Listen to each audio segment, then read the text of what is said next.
Tuhan bersamamu. Inilah Injil suci menurut Yohanes. Dimuliakan Tuhan.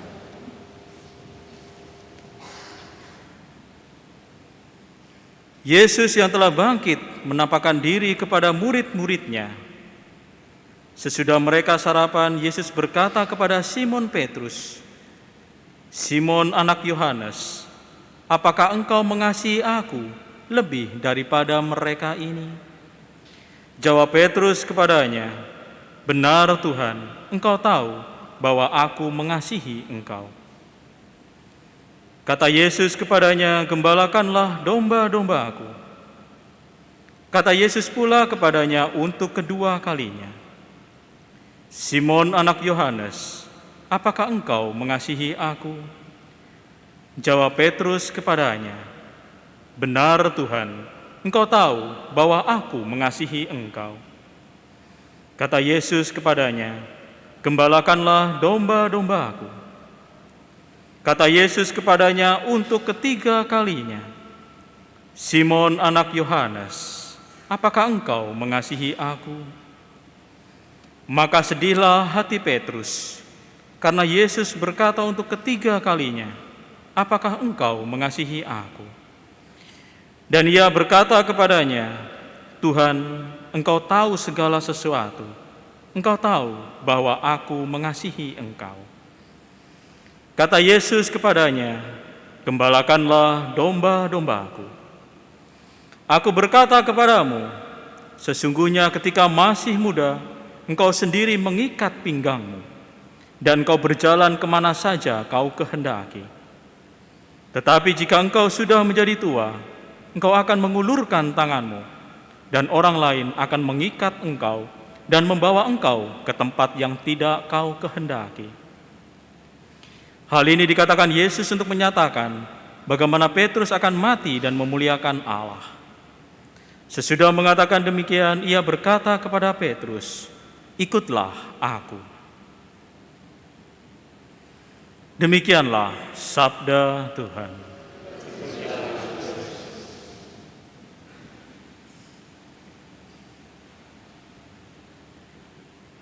Saudara-saudari yang terkasih,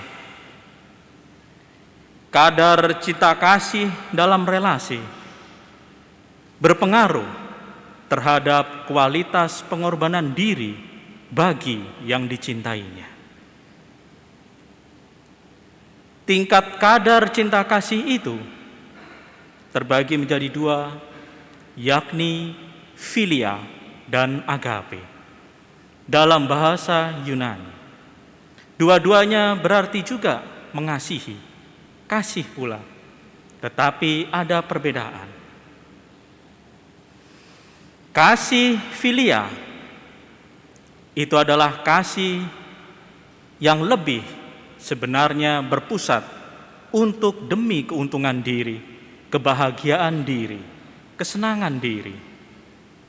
Dan demikianlah kasih filia itu, bahwa seseorang mengatakan bahwa aku mengasihi kamu supaya kamu mengasihi aku. Aku berbuat baik kepadamu supaya kamu juga berbuat baik kepadaku. Aku menolong kamu supaya kelak kamu pun akan menolong aku. Itulah kasih filia. Berbeda dengan kasih agape. Kasih agape adalah kasih pengorbanan, di mana tidak seperti kasih filia yang minim mengorbankan diri, tetapi dalam kasih agape, kasih itu maksimal dalam mengorbankan diri. Bahwa yang dipikirkan hanyalah demi kebahagiaan bagi dia yang dicintainya. Bahkan kasih agape ini rela untuk mengorbankan diri, bahkan kehilangan nyawa. Inilah tingkatan dalam bahasa Yunani terhadap kata filia dan agape. Dan sesungguhnya Petrus menangis sebab di dalam perkataan Tuhan Yesus kepada Petrus, jika kita merujuk pada teks aslinya, pertanyaan Yesus itu menggunakan pertanyaan kata agape. Simon Petro, agapau me, Simon Petrus, apakah engkau mengasihi aku? Yesus memakai kata agape, agapau. Namun Petrus menjawab, nai kurios, phileo su. Benar Tuhan, aku mengasihi engkau, namun hanya sebagai teman. Phileo, kasih pertemanan, kasih teman hanya sebagai teman saja. Begitulah yang kedua, Yesus bertanya tetap, apakah Petrus, engkau mengasihi aku dengan kasih pengorbanan agapau, agape itu? Petrus menjawab, ya Tuhan, aku mengasihi engkau, tetapi hanya sebagai teman. Phileo, hanya sebagai teman. Dan akhirnya pertanyaan ketiga, Yesus memakai kata phileo. Simon Petro, phileis me. Simon Petrus, apakah engkau mengasihi aku hanya sebagai teman? Dari situlah ada perubahan dari pertanyaan agape berubah ke phileo.